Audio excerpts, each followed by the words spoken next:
అనగనగా ఓ ఊళ్ళే ఓ రమేష్ గాడు సురేష్ గాడు ఇద్దరు దోస్తులు ఉన్నారు. వాళ్ళిద్దరు అడవికి పోతే ఎలుగుబంటి ఎంబడి పడ్డదట. కథం ఉరుకురో ఉరుకురో అని రమేష్ గాడు గిద్ద గిద్ద ఊరికిపోయి షెట్ ఎక్కిందట. పాపం సురేష్ గాడు షెట్ ఎక్కలేకపోయిండుల్లా.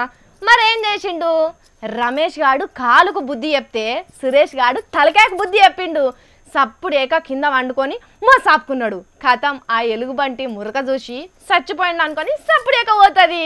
ఇది చిన్నప్పటి కథ, మీ అందరికి తెలిసిందే కదా.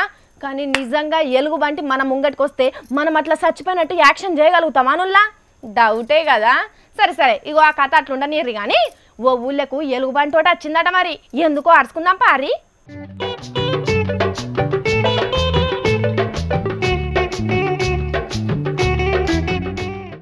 నాయుడు ఎలుగుబంచి చూసిర్రా?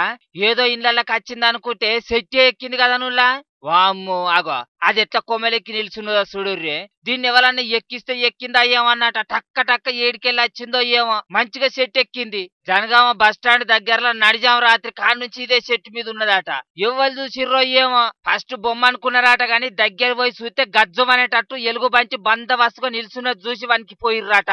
పోలీసులకు ఫోన్ కొడితే వచ్చి ఎన్ని తీర్ల ప్రయత్నాలు చేసినా దిగితేనా ఇంకా అడవి ఆఫీసర్లు కూడా యాళ్లకు రాలే. మరి ఎట్లయితుందో ఏమో గాని గీ ఎలుగుబంచిని చూసి చెప్పుర్రి. మా సుజాతమ్మ చెప్పిన కథ ఇంటే ఎట్లున్నది. ఇసంటి శంకిన ఎలుగుబంట్లు ఉంటే చెట్టు ఎక్కినో నిడిచిపెడతాయా?